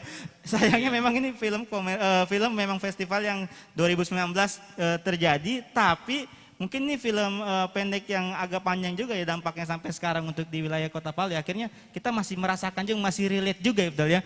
Jadi mau diputar kapanpun ini film sebenarnya masih dirasakan sama masyarakat sekitar juga. Nah jadi Kampung Lere itu begitu Mas Sabto yang saya ceritakan tadi juga. Bahkan orang masih merasa karena mereka merasa home sweet home ya. Jadi tetap membangun lagi di situ ya kan, karena nggak mau pindah gitu lah. Itu yang akhirnya terjadi juga sekarang. Nah terkait dengan film ini juga saya boleh cerita sedikit nih sama Kak Ifdal. Kalau saya pertama kali nonton film ini juga merinding, karena backgroundnya itu dapat gitu istilahnya. Ada soul yang apa, penderitaan yang timbul karena reruntuhan bangunan di sana, itu benar-benar terlihat bagaimana penderitaan masyarakat pada saat mereka harus meninggalkan rumah home sweet home mereka untuk tinggal di Huntara dan akhirnya disegel gitu. Itu bikin merinding sebetulnya. Saya nonton pertama kali dan teman-teman saya yang menonton juga, mereka merasakan kesedihannya itu. Jadi ada beberapa yang menitikkan air mata karena dia sangat apa ya, merasakan penderitaan teman-teman yang atau masyarakat yang dihadapi pada saat gempa pada saat itu. Jadi juga saya rasa apalagi teman-teman di sini juga teman-teman mahasiswa juga di sini lebih enak lagi kita ketika tadi menonton terus pernah merasakan yang tadi, jadi relate, terus keluarga kita juga terdampak. Bahkan tadi saya sempat cerita juga ada yang dari Kampung Lere juga. Jadi mereka juga, aduh, ini lokasi film yang sebenarnya dari kecil saya tinggal di situ gitu. Iya. Jadi ketika didokumentasikan, aduh, kembali mengulang juga, walaupun bukan trauma dalam arti sedih, tapi mereka akhirnya mau berjuang di situ lah. Itu yang mau disampaikan lewat pesan Home Sweet Home. Nah, jadi mungkin juga dari teman-teman kita akan ada sesi tanya jawab juga mungkin ya Mas Sabto ya. Ada yang mau bertanya mungkin dari teman-teman senias atau dari mahasiswa? Ada mikrofonnya, Mas? Itu ada mikrofon ke tengah. Oh, ke tengah ya, ada mikrofon. Stand mic.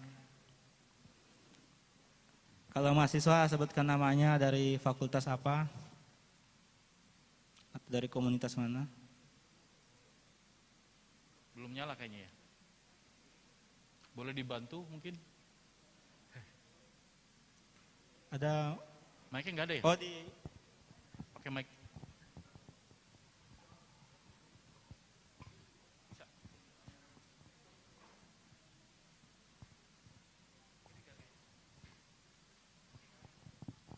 Boleh juga nanti mungkin secara teknis juga bertanya sama Mas Ifdal untuk pembuatan filmnya. Oke, silakan. Baik, Assalamualaikum warahmatullahi wabarakatuh. Waalaikumsalam warahmatullahi wabarakatuh. Nama saya Ahmad, saya dari perguruan tinggi di Yogyakarta. Nah, di sini saya ingin bertanya mengenai bentuk dari anti corruption dalam film festival pada tahun ini. Nah, sebagaimana yang kita ketahui, untuk menyadarkan masyarakat yang anti korupsi, tentu kita membentuk masyarakat yang sadar akan informasi. Sebagaimana kita ketahui juga dalam status quo kita saat ini, setidaknya ada 200 juta pengguna user internet di Indonesia saat ini. Tentu ini bukan angka sangat sedikit, bukan? Nah, tentunya saya ingin bertanya, bagaimana power terbesar dari film ini untuk menyadarkan masyarakat bisa sadar nih untuk terhadap corruption itu sendiri.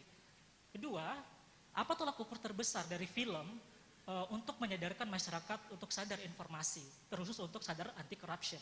Dan ketiga, apa targeted dari film festival dari anti corruption ini? Maksud saya target di sini umur yang disajikan untuk umur-umur siapa saja dalam film-film tersebut. Terima kasih. Oke, jadi ini ditujukan untuk Mas Sabto atau Mas Ifdal? Keduanya. Keduanya, oke. Mungkin tadi dari film juga itu, bagaimana akhirnya lewat film tadi itu bisa menyampaikan pesan ke masyarakat tentang anti korupsi itu, Ifdal. Oke, siapa dulu? Saya berarti dulu. Boleh, Mas Ifdal kalau film. Mas dulu. Yang saya highlight dari pertanyaan tadi adalah cara mengukur, cara melihat tolak ukurnya, dampak itu ya. Nah, sebenarnya memang tidak ada jaminan gitu. Kita tidak ada jaminan bagaimana melihat atau mengontrol tindakan masyarakat ketika selesai menonton film. Itu bisa kita lakukan, tapi dengan ada namanya metode impact campaign. Jadi ada rencana dampak yang memang kita susun, kita rencanakan by direct di konsep, dan itu tidak berjalan 1-2 tahun gitu. Yang kita tahu ketika merubah pola pikir, merubah kesadaran itu bukan urusan 1-2 tahun gitu. Kalau hanya urusan 1-2 tahun mengurus kesadaran soal sesuatu, saya kira Akves hanya berhenti di 2015, pasti. Kayak seperti itu. Jadi menurutnya ya memang betul, tapi tidak ada jaminan gitu sejauh apa orang tertrigger atau sejauh apa orang bisa bertindak ketika dia selesai menonton suatu isu tertentu gitu. Yang bisa kita lakukan adalah bagaimana merencanakan dampak. Jadi mendesain, misalkan kayak saya mau buat orang sadar soal kearifan lokal mitigasi bencana di Kota Palu. Saya mau buat orang tahu bahwa sebagian besar penamaan wilayah di Kota Palu ini berdasarkan bencana. Ya dengan cara apa? Misalkan saya buat program geowisata. Geowisata yang mengundang misalkan sekolah-sekolah. Tujuannya apa? Tujuannya ingin mengintervensi sekolah untuk memasukkan kurikulum kebencanaan mitigasi berbasis kearifan lokal ke kurikulum pendidikan. Itu kan bukan urusan 1-2 tahun. Kita ada namanya advokasi dan segala macam. Karena kita sudah merubah, selain merubah pola pikir, kita sudah merubah kebijakan. Ada perilaku yang kita coba tanamkan. Nah, kalau jawabannya, kalau pertanyaan seperti itu, sebenarnya yang saya lakukan hari ini seperti itu. Jadi setelah Home Sweet Home, saya juga pitching beberapa proyek dokumenter tentang kebencanaan di Kota Palu, dan kebetulan di proyek itu saya bertindak sebagai impact campaign untuk menjalankan rencana strateginya, rencana dampak, dan itu sementara saya lakukan untuk sementara. Waktu yang kita lakukan untuk itu sampai di tahun 2024 untuk melakukan dampak. Nah, salah satunya tadi bagaimana sekolah-sekolah di Kota Palu itu dari SD sampai SMA itu memasukkan pendidikan pelajaran pengetahuan bencana berbasis kearifan lokal seperti itu. Ya, mungkin Mas Sabto ada tambahan juga, Mas. Makasih. Ini pertanyaan menarik sekali. Jadi kalau boleh cerita sedikit sih, di kami di Kedeputian Pendidikan dan Peran Serta Masyarakat ingin membangun awareness terhadap anti korupsi bagi masyarakat.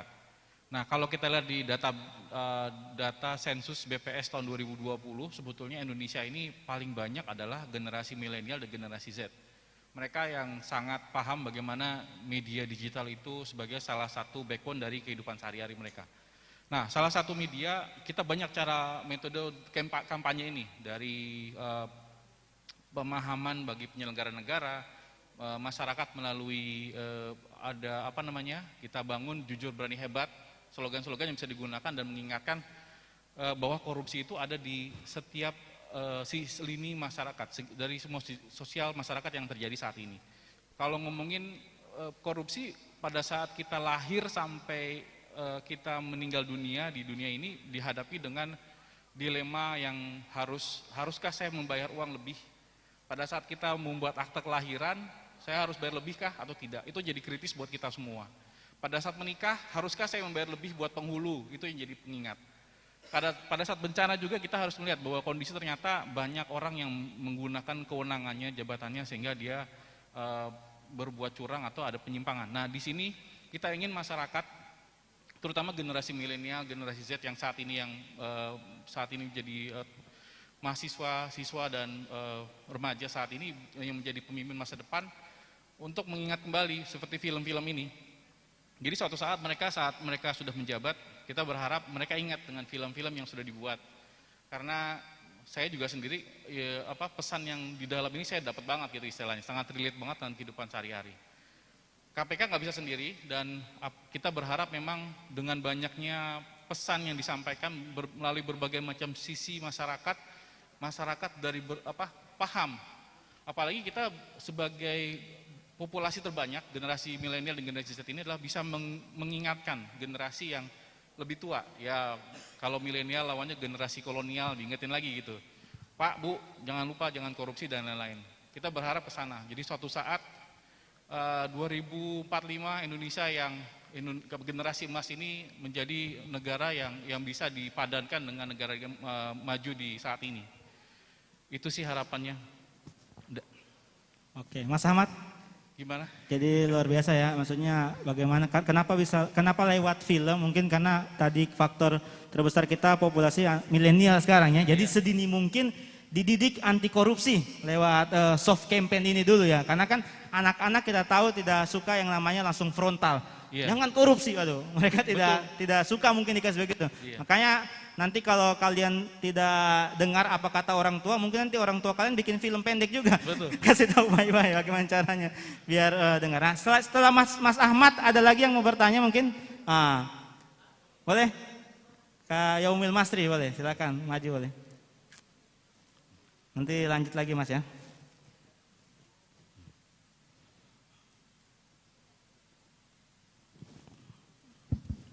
Assalamualaikum. Waalaikumsalam. Terima kasih atas kesempatan yang telah diberikan kepada saya. Menarik sih diskusi pada hari ini. Saya juga sempat mendengar sambutan dari perwakilan rektor ya tadi kalau nggak salah. Beliau sempat menyinggung soalan stunting, soalan bagaimana menjalin kolaborasi antara KPK dari semua kalangan khususnya akademisi gitu. Saya pegiat pendidikan alternatif, menjadi terpikir gitu, apa kira-kira yang bisa dikolaborasikan dengan KPK, khususnya langkah konkret untuk memberikan edukasi kepada anak-anak usia dini terkait pencegahan pendidikan korupsi itu sejak dini, karena di kampus pun juga ada pendidikan anti korupsi tapi sepertinya tidak efektif gitu. Jadi tindakan preventif apa yang mungkin yang bisa dikolaborasikan dengan KPK gitu untuk terkait pendidikan anti korupsi di pendidikan anak usia dini selain film. Terima kasih. Oke, Mas Sabtu mungkin Baik, terima karena kasih. sesuai umurnya pada akhirnya kan Iya. mungkin milenial lewat audio visual relate bisa lebih kena. Nah, Baik. kalau pendidikan anak usia dini nih Mas, lewat Siap. apa mungkin medianya Mas? Ya, terima kasih. Ini menarik sekali. Kalau boleh tadi Mas siapa namanya? Mas Yaumil Masri. Oke, menarik nih. Terima kasih nih. Kita sangat senang sekali apabila tenaga pendidik bisa hadir bersama KPK karena banyak sekali bisa kita lakukan bersama. Satu, kita kalau tadi yang Mas tadi itu bisa ikut dalam menyuluh anti korupsi, bergabung dengan penyuluh anti korupsi se-Indonesia juga bisa tuh mendapatkan pengalaman yang mungkin bisa diwakili oleh 2000 penyuluh anti korupsi di Indonesia. Bahkan di Palu pun sudah ada komunitas yang bisa men-share gimana cara kita mengedukasi masyarakat. Nah, terkait dengan kegiatan-kegiatan yang saat ini kita punya, bahkan kita punya direktorat sendiri khusus untuk pembinaan jaringan pendidikan di Indonesia. Bahkan mereka concern khusus fokus terhadap pendidikan di Indonesia seperti apa. Jadi satu direktorat ini akan berpikir bagaimana kita mendorong bagaimana insersi pendidikan anti korupsi bisa diterapkan di seluruh lini jenjang pendidikan. Nah, salah satu bentuk konkret bagi pendidikan usia dini, kita punya beberapa dongeng yang dibuat oleh teman-teman tenaga pendidik pada saat mereka ikut Teacher Super Camp. Jadi mereka diberikan kompetensi untuk bagaimana mengajari anak-anak kecil untuk mulai tidak menyontek, tidak pesan pesan 5 bayar 1 gitu kayak gitu-gitu. Dengan cara dongeng-dongeng yang ada. Nah, di dalam dongeng itu banyak yang kita bisa sampaikan. Mungkin tidak hanya cerita seorang anak yang mendapat bintang karena dia berhasil, tapi juga mendapat bintang karena kejujuran. Jadi ada pesan-pesan moral yang kita sampaikan bahwa ke depan ada apa yang diceritakan oleh orang tuanya atau tenaga pendidiknya, ini menjadi pesan yang dalam dan sehingga pada saat dia dewasa itu menjadi pegangan dia untuk dalam menjalankan tugas atau keseharian dia. Jadi dongeng-dongeng ini akan menarik dan banyak berbagai macam dongeng yang bisa dikumpulkan. Kalau nggak salah nanti saya coba, kalau nggak salah di ACLC, Pusat Edukasi Anti Korupsi, ada berbagai macam buku digital yang bisa di-download dan bisa digunakan sebagai media pendidikan di usia dini. Mungkin itu. Jadi lewat dongeng ya Mas ya. Iya. Mungkin sambil bermain juga tapi ada edukasinya di situ Mas ya. Karena kan anak-anak juga dengan adanya dongeng-dongeng tersebut bisa lebih nyampe ke mereka ya Mas. Iya. Jadi menyesuaikan sebenarnya kampanye anti korupsi ini ya. Bisa lewat film, bisa lewat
sudah melakukan hal yang sudah benar atau belum. Nah, ada banyak hal yang dilakukan oleh pemerintah dalam rangka bencana, yaitu ada bantuan sosial, kemudian ada pemberian semacam bantuan buat dari pemerintah. Nah, kita juga memiliki satu platform yang bisa digunakan, yaitu Jaga, jaringan pencegahan. Itu salah satu media yang kita gunakan untuk memastikan bahwa apakah ada keluhan dari masyarakat, dan kita akan menyampaikan kepada pemerintah daerah yang berkepentingan. Misalnya ada di Jawa Barat misalnya, kemudian kita mengeluh saya tidak menerima bantuan sosial yang seharusnya saya mendapatkan. Nanti yang kita terima itu kita akan teruskan kepada Pemda setempat atau kementerian setempat dan memastikan apakah laporan pengaduan itu sudah diteruskan atau belum gitu. Kalau belum kenapa? Nah, itu yang dilakukan oleh kami. Jadi ada Jaga ID. Nah, di sini websitenya ada www.jaga.id, itu salah satu media untuk digunakan buat masyarakat untuk mengadukan kira-kira keluhan bantuan-bantuan yang mungkin tidak diterima karena hal seperti itu. Dan mungkin itu kali ya bisa menjawab. Kalau ada yang kurang mungkin. Atau mungkin biasanya kan slow respon atau no respon nih. Yeah. Yang lebih dekat lah kalau yang misalnya kalau ada alternatif setelah kalau misalnya nggak dapat laporan lebih lanjut lagi nih Mas dari Jaga ini, kalau bisa yang di sekitar setempat lah pemerintah setempat bagaimana? Jadi sebetulnya memang Jaga ID ini langsung ke pemerintah setempat. Oke. Jadi apa yang dilakukan laporan itu kita akan tindak lanjut langsung. Jadi kita akan memastikan bahwa sudah ditindaklanjuti atau belum. Jadi bahkan Pak Deputi Pencegahan dan Monitoring sangat concern apabila laporan keluhan itu tidak diteruskan. Jadi itu benar-benar diperhatikan gitu sama teman-teman. Oke. Dan di pemerintah daerah juga ada kebetulan teman-teman kami di koordinasi supervisi memastikan bahwa yang dilakukan oleh pemerintah ini sudah benar belum dan sudah selesai belum gitu. Tadi kan ada perwakilan koordinasi supervisi juga ya, jadi hadir untuk memastikan Pemda ini sudah berjalan dengan baik atau belum, bahkan di pemerintah daerah, di pemerintah pusat juga pun seperti itu. Oke, kenapa? Mau apa? Mau tanggapi atau? Ya boleh, apa mau tanggapannya? Jaga.id ya? Iya, jadi dia akan meneruskannya kepada Pemda setempat. Jadi Pemda setempat harus menanggapi apa yang menjadi keluhan buat masyarakat saat itu. Bagaimana? Oke, ya. Selanjutnya tadi Mas, oke boleh silakan. Luar biasa kalau kita di mahasiswa ini akhirnya banyak yang kritik. Iya, senang sekali nih. Jadi suatu saat ada pengganti saya di depan nanti. Oke. Ya, assalamualaikum warahmatullahi wabarakatuh. Waalaikumsalam. Ya, perkenalkan nama saya Joshua, saya mahasiswa dari Fakultas Ekonomi dan Bisnis, jurusan akuntansi. Ya, jadi untuk kakak-kakak, pertanyaan saya yang pertama, dari materinya kita tahu maksudnya upaya dari KPK untuk bisa memberantas korupsi. Nah, apakah dari kegiatan ini, dari kampanye anti korupsi ini bisa menurunkan angka dari tingkat korupsi itu sendiri? Nah, itu yang pertama. Kemudian yang kedua, begini Kak, yang kita ketahui bahwa mulai dari tahun kemarin itu sudah mulai ada penerapan terkait kampus Merdeka, Merdeka Belajar, kampus Merdeka. Nah, apakah kami sebagai mahasiswa, artinya kami juga sebagai agen perubahan, itu bisa mau membantu juga di masyarakat. Nah, apakah kita bisa magang, apalagi kalau secara khusus ya, kami dari akuntansi, kita itu belajar terkait bagaimana pengauditan laporan keuangan, kemudian bagaimana memeriksa keuangan, apakah di situ ada terjadinya korupsi atau tidak. Nah, apakah kita bisa artinya magang di tempat KPK supaya kita tahu dan gitu ya, kasus-kasus mungkin yang mungkin kita tidak dapat di perkuliahan, tapi kita bisa dapat di di lapangan. Ya, kurang lebih seperti itu. Terima kasih. Assalamualaikum warahmatullahi wabarakatuh. Waalaikumsalam warahmatullahi. Baik, ini akuntansi ya. Jadi kebetulan kalau boleh ini mohon izin Mas Ifdal, jadi saya terus yang ngomong. Baik, kalau akuntansi di kami sebetulnya di KPK tidak hanya orang yang berlatar belakang hukum ya. Jadi saya sendiri pun seorang berlatar belakang manajemen. Jadi nggak ada sangkut pautnya dengan manajemen, menjadi salah satu aparat penegak hukum di KPK.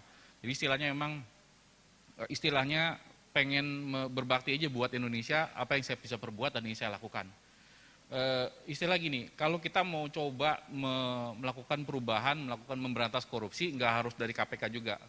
Jadi kita bisa melakukan dari diri sendiri. Jadi kita bisa nggak melakukan perubahan buat diri sendiri, nggak buang sampah sembarangan, tidak menyontek atau tidak melakukan kecurangan atau mengganti IPK atau yang lain atau bisa menghack dari web itu.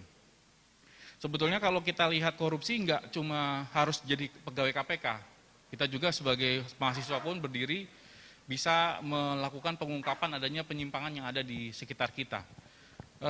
Saya pernah dapat cerita teman-teman di SMA, pernah mereka menemukan ternyata ada seorang guru yang melakukan mengkorupsi uang bantuan pemerintah. Itu mahasiswa sendiri, anak SMA. Dan mereka berani mengungkapkan itu kepada publik bahwa ada terjadi kecurangan seperti itu. Nah, istilahnya nggak harus jadi pegawai KPK dan itu bisa dilakukan seperti itu. Terkait dengan magang, saya perlu confirm juga sih memang karena kami di KPK sedang transisi sebagai aparatur sipil negara dan harus mengikuti sesuai dengan kebijakan bagaimana perekrutan aparatur sipil negara itu seperti apa. Apakah boleh merekrut tenaga magang atau seperti apa. Tapi saat ini sih untuk memastikan bahwa ada magang atau tidak mungkin saya perlu konfirmasi ke Biro Sumber Daya Manusia lagi gitu, Mas. Mungkin itu bisa jawaban. Semoga bisa menjawab pertanyaannya. Justru lebih efektif lagi kalau kita bisa berbuat di dekat-dekat kita dulu, di sekitar ya Mas ya. Ya. Karena tidak harus kerja di KPK baru kita memberantas korupsi juga ya. Makanya tadi itu yang sempat kejadian justru siswanya sendiri yang dapat, gurunya korupsi dana ini ya. Ya. Oke. Ini yang mau bertanya berkaitan dengan film. Wah, angkat tangan. Oke. Iya, film. Mas, silakan.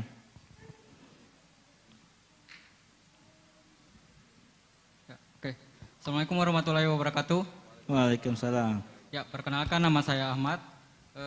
Saya dari program studi pendidikan geografi.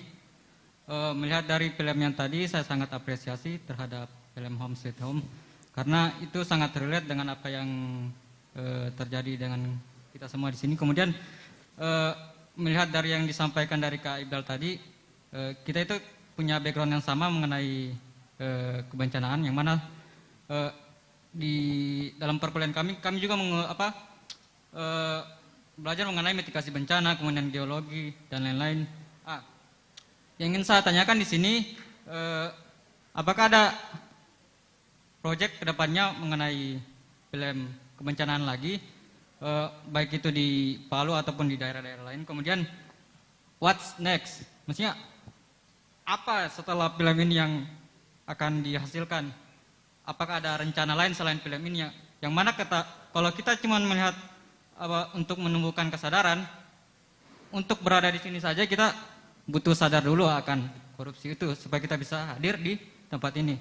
Sedangkan bagaimana dengan orang-orang di luar sana? Kemudian pertanyaan kedua, apakah hanya dari program nobar film Home Sweet Home ini untuk kampanye dari KPK dalam hal anti korupsi ini? Apakah ada kegiatan lain selain dari nobar ini? Kemudian yang ketiga,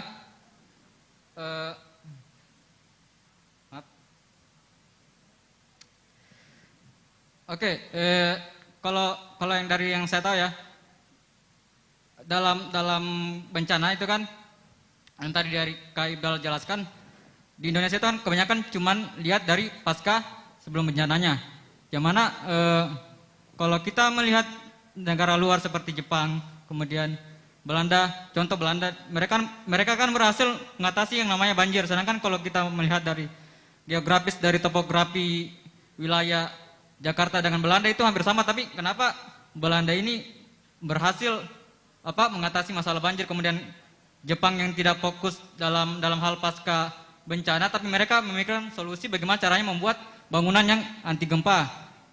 Jadi kayak ada muncul indikasi itu di sini. Ini mungkin ya dalam tanda kutip ini mungkin ada korupsi dalam hal kebencanaan yang ada di Indonesia. Jadi yang saya tanyakan yang ketiga ini, bagaimana peran KPK dalam mengatasi hal tersebut?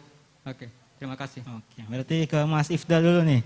Jadi tentang film juga, mungkin akhirnya bisa nanti berkolaborasi juga dengan mahasiswa ini kan, karena di geografi ya, luar biasa. Nah, karena tadi itu dia bilang what next lagi filmnya setelah Home Sweet Home, mungkin nanti ada Broken Home, ada Homestay yang berkaitan dengan home lah. Boleh dijawab. Ya, proyeknya juga masih home sebenarnya, masih di rumah. Ya. Judulnya itu Hidup dengan Bencana. Oke. Itu sebenarnya judul project. Di project itu kami berkolaborasi dengan beberapa komunitas, salah satunya Sekolah Pomore. Jadi sebenarnya berbicarakan hal-hal soal kebencanaan dari berbagai perspektif. Kalau Sekolah Pomore berbicara soal kelompok rentan, anak dan perempuan, ada teman-teman dari Nemu Buku berbicara soal kearifan lokal gitu. Nah, yang kami lakukan di situ campaign. Jadi kalau ditanya setelah film Home Sweet Home mengerjakan apa yang masih berjalan dengan kebencanaannya proyek itu, dan menurutku itu kita ini kan tradisi tutur, kita tradisi tutur dan kita butuh effort yang besar untuk mewarisi itu. Yang kita lakukan adalah karena kita sudah ada di era teknologi, saya kira penting untuk kami, kebetulan saya di Sinekoci itu Story Lab Development, pengembangan cerita, akan membuat website yang memberikan ruang kepada siapapun, baik anak muda ataupun peneliti, untuk mengupload atau memberikan hasil karya ilmiah atau mungkin karya seni yang berbicara soal kebencanaan masuk ke website itu. Jadi kami tidak mau lagi informasi soal bencana 2018 itu terputus di generasi berikutnya. Untuk sementara yang kami bisa lakukan itu masih sebatas itu. Salah satunya tadi akan membuat program geowisata. Sebenarnya program geowisata ini sudah dilakukan sama teman-teman Nemu Buku, juga sama teman-teman ekspedisi ekspedisi Palukoro waktu itu yang diketuai sama Ibu Tri Nirmalaningrum. Tetapi saya kira itu tidak melibatkan anak-anak SMA begitu, anak-anak pendidikan, anak-anak sekolah gitu, sekolahan dari SD sampai SMA. Sedangkan kalau kita lihat peta zona rawan bencana, coba lihat ada berapa sekolah yang ada di titik zona rawan bencana. Yang harusnya mereka dapat pengetahuan soal itu. Jadi menurutku membuat orang tidak tahu tentang daerahnya seperti apa, ancamannya bagaimana, itu juga bagian dari bencana. Satu-satunya cara, bukan satu-satunya, salah satu cara mungkin yang bisa kita lakukan adalah terus merawat ingatan itu. Ya, tidak ada jaminan selesai kegiatan ini atau selesai nanti proyek Hidup dengan Bencana orang akan berubah, tidak ada jaminan. Karena sama halnya mungkin kalau semen selalu kena air hujan, lama-kelamaan dia pasti akan lobang gitu. Nah, mungkin yang kita lakukan itu akan terus melakukan itu. Akan terus sosialisasi, akan terus menumbuhkan kesadaran-kesadaran itu. Ya, saya tidak tahu di ruangan ini setelah hampir 4 tahun bencana, pengalaman apa yang teman-teman dapatkan gitu. Nah, kita kan tidak bisa mengetahui itu kalau tidak ada rencana strategi dampak yang akan kita kerjakan.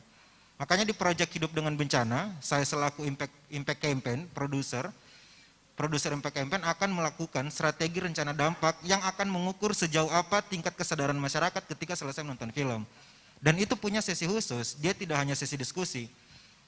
Yang kita lakukan hari ini adalah pertama roadshow, kedua memutarkan film dan diskusi. Nah, yang kita lakukan di Hidup dengan Bencana itu bukan berbicara lagi bagaimana cara pembuat film, waktu syuting pengalamannya bagaimana, kita bukan berbicara lebih dalam seperti berarti itu. Ya, betul. Dia lebih dalam karena akan membahas isu. Kita sudah berbicara kira-kira 20 tahun ke depan atau 10 tahun ke depan bagaimana misalkan arah pembangunan kota begitu. Kita sudah berbicara soal itu dan tidak ada moderator, yang ada fasilitator gitu. Kayak seperti itu sih. Ya, jadi yang untuk sementara 2024 yang kami lakukan itu, dan himpunan geografi sebenarnya sudah masuk dalam listku untuk tim kampanye sebenarnya. Oke. Hampir beberapa himpunan di Universitas Tadulako sih sebenarnya. Luar biasa. Mas, ada mau ditambahin juga Mas? Ya, terima kasih. Menarik sih memang kalau ngomongin kalau istilahnya sih kita berharap ada pay it forward ya. Jadi apa yang kita terima hari ini bisa disampaikan ke 10 teman. Jadi ibaratnya kalau saya kan cuma sendiri. Saya nggak ada apa-apanya kalau dibanding dengan teman-teman semua. Jadi kalau teman-teman bisa mempersuasif teman-teman lain untuk membudayakan anti korupsi, itu akan lebih baik. Tuh. Jadi istilahnya bukan meringankan beban saya, tapi kita meringankan beban Indonesia semuanya gitu istilahnya. Jadi kita berharap memang kadang-kadang kita suka permisif dengan apa yang kita lakukan. Kadang-kadang kita beranggap bahwa kita malah membiasakan yang benar dan malah membenarkan yang biasa. Itu yang jadi masalah saat ini. Kita berpikir bahwa saat ini adalah hal yang biasa, akhirnya berpikir oh ini yang normal dan lazim dilakukan. Tapi kita berharap bisa mulai dari kita sendiri untuk memulai, untuk membenarkan, untuk membiasakan yang benar. Jadi jangan sampai kejadian-kejadian mungkin yang terjadi di era sebelumnya itu terulang lagi di masa sekarang. Karena ya istilahnya negara ini kan bukan milik para pejabat tapi milik kita semua. Itu mungkin Betul, pesan. luar biasa ya. Negara ini bukan milik pejabat tapi milik kita semua. Makanya kita jaga sama-sama juga Mas Sabto ya. Pertanyaan terakhir mungkin yang berkaitan dengan film juga. Mas Ifdal, mau tunjuk yang mana Mas Ifdal? Boleh? Ya jadi boleh.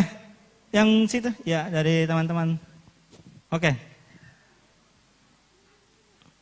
Jadi sebenarnya juga betul juga tadi kita akhirnya outputnya dari kegiatan ini, jadi teman-teman sinias juga mungkin nanti akan ikut juga ya Mas di Akfest 2022 ya. Itu rencana kapan Mas? Dalam waktu dekat kayaknya. Dalam waktu dekat, oke. Jadi itu aja, follow akfest.kpk di Instagram jadi bisa mendapatkan informasi. Jadi ini masih road to keliling Indonesia dulu ya? Biasanya dia buka setelah lebaran ya? Iya, biasanya seperti itu. Oke, jadi masih ada waktu lah, silakan. Ya, Assalamualaikum warahmatullahi wabarakatuh. Waalaikumsalam. Nama saya Muhammad Haikal dari Fakultas Teknik. Saya cukup mengapresiasi film yang barusan diputar, Home Sweet Home. Jadi begini pertanyaan saya. Yang kita tahu bahwa yang diangkat dalam film Home Sweet Home ini perkara yang cukup besar dalam korupsi seperti apa? Penggelapan dana untuk bencana. Iya. Nah, saya memikirkan satu ide. Dimisalkan ide saya ini saya mau jadikan suatu film. Yang kita ketahui kan korupsi itu bukan hanya tentang pemerintah. Banyak hal kecil. Mungkin beberapa orang di sini pernah melakukan seperti kita beli somai, hitungannya harga 5.000, tapi kita bayarnya 2.000. Itu kan termasuk korupsi. Jika saya angkat cerita tersebut menjadi suatu film untuk festival ini, apakah bisa menjadi menarik? Seperti itu, terima kasih. Assalamualaikum warahmatullahi wabarakatuh. Oke, terima kasih Waalaikumsalam Mas. warahmatullahi wabarakatuh.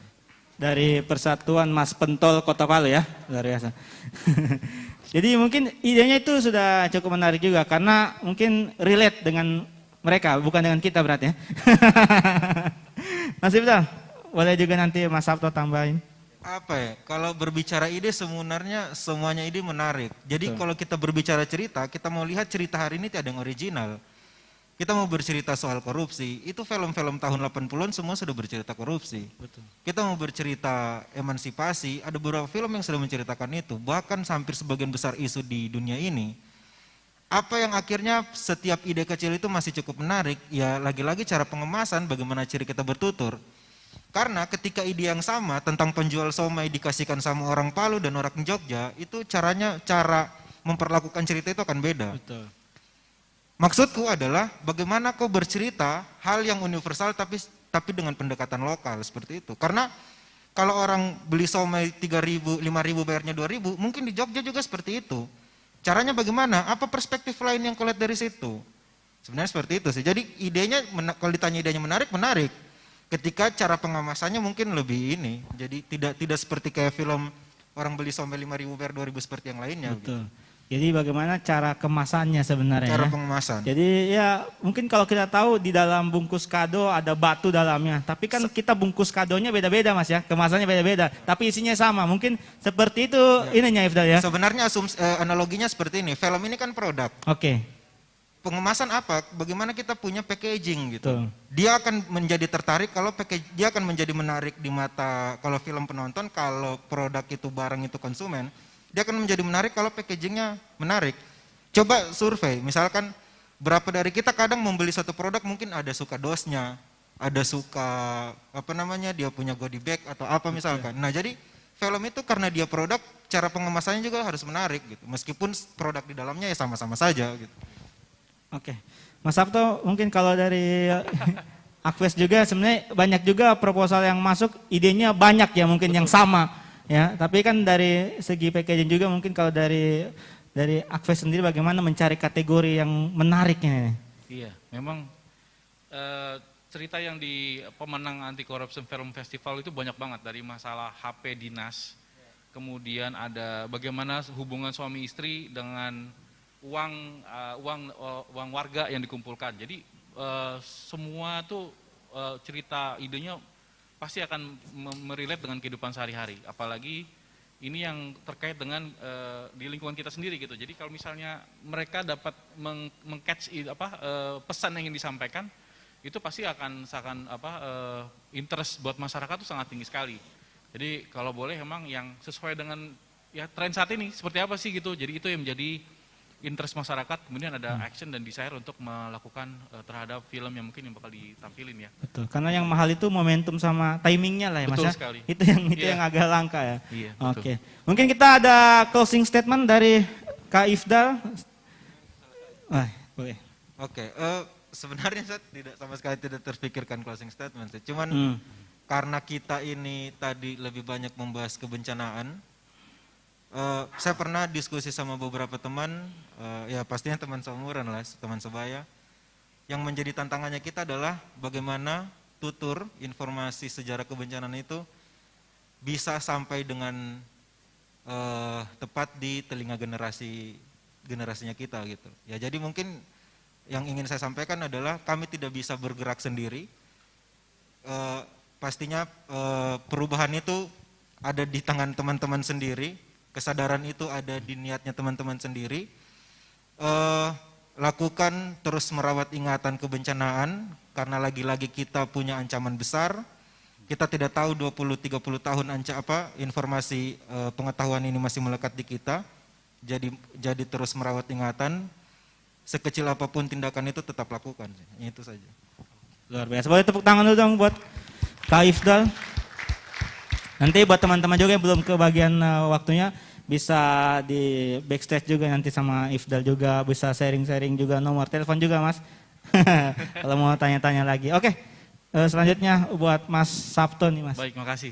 Ya, saya juga berpikir yang sama seperti Mas Ifdal. Kalau saya sendiri tanpa Mas Ifdal, saya nggak ada apa-apa aja gitu istilahnya. Saya sendiri berdiri, kalau nggak ada teman-teman yang masih mau bersedia untuk duduk di sini bersama kita, itu saya juga nggak ada artinya. Jadi saya mengapresiasi semua yang hadir di sini, mau mendengarkan kita semua, mau menonton, dan harapannya suatu saat, ya pada saat tongkat estafet diserahkan pada teman-teman, ya sudah siap untuk menjalankan apa yang dilakukan dalam kegiatan sehari-hari. Intinya satu, memang kita membangun budaya anti korupsi itu perlu tantangan, perlu challenge yang tinggi, banyak bottlenecks yang dihadapi, tapi pastinya kita bisa memulai dari diri kita sendiri untuk istilahnya membiasakan yang benar dan ya istilah seperti itu ya, membenarkan yang biasa. Jadi harapannya dimulai dari kita, mulai dari diri sendiri untuk memastikan bahwa ke depan bisa lebih baik lagi. Mungkin itu, terima kasih, mohon maaf lahir batin, saya kembalikan ke moderator. Oke, terima kasih. Boleh tepuk tangan juga buat Mas Sabto. Jadi luar biasa acara pada siang hari ini juga, kita setelah nobar ada diskusi juga, akhirnya kita tahu juga tadi ada mas-masnya yang mau magang juga di KPK, mungkin nanti kalau belum berkesempatan bisa jadi satgas di Mas Pentol juga ya, jadi mengawasi mas-mas yang makan pentol 5.000 bayar 2.000 itu kan boleh juga Mas, yang dekat dari situ aja kan, yang penting kan kita ini ke korupsinya. Sorry, yang barusan kau bilang itu menarik. Kenapa? Bagaimana tadi kalau filmnya Haikal, ada satu orang yang dia bekerja sebagai satgas, betul, itu kan bisa jadi. Itu makanya. Terima kasih ya, nanti kita bikin film sama-sama lah ya. Saya siap jadi Mas Pentolnya, saya juga sudah. Jadi itulah yang luar biasa ketika kita diskusi seperti ini Mas ya. Jadi ide-ide liar tadi itu bisa dikemas semenarik mungkin, akhirnya jadi campaign.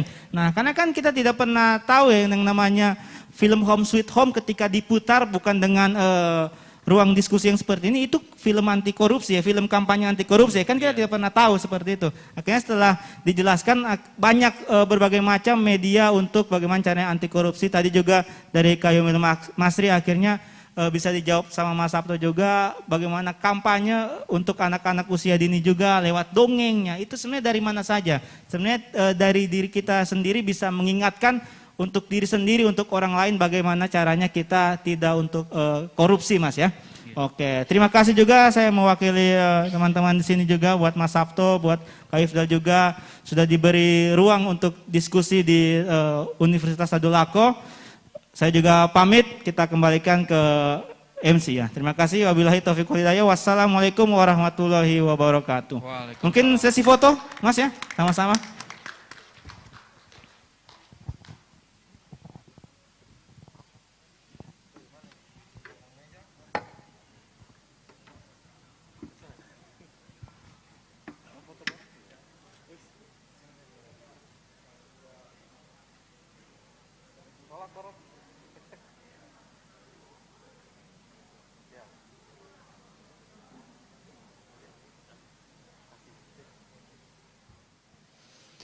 Baik, boleh kita berikan aplaus sekali lagi untuk pemateri atau pembicara yang sudah berbagi bersama kita, dan juga Kakak Lukmanul Hakim yang telah menjadi moderator, memandu jalannya acara talk show atau diskusi pemutaran film yang baru saja kita saksikan tentang Home Sweet Home. Ya. Semoga kita harap acara yang keren ini tidak hanya sekali ini, tapi akan ada lagi film selanjutnya yang diputar dan kita diskusikan kembali seperti ini ya. Bersama kakak-kakak dari KPK yang kece-kece. Thank you sudah berbagi, dan terima kasih adik-adik mahasiswa yang telah menjadi peserta kampanye anti korupsi melalui media film, pemutaran dan diskusi film anti korupsi pada kesempatan siang hingga sore hari ini. Demikian acara kita. Terima kasih sekali lagi dan mohon maaf apabila ada salah-salah kata dan kekurangan. Wabillahi taufiq wal hidayah. Wassalamualaikum warahmatullahi wabarakatuh.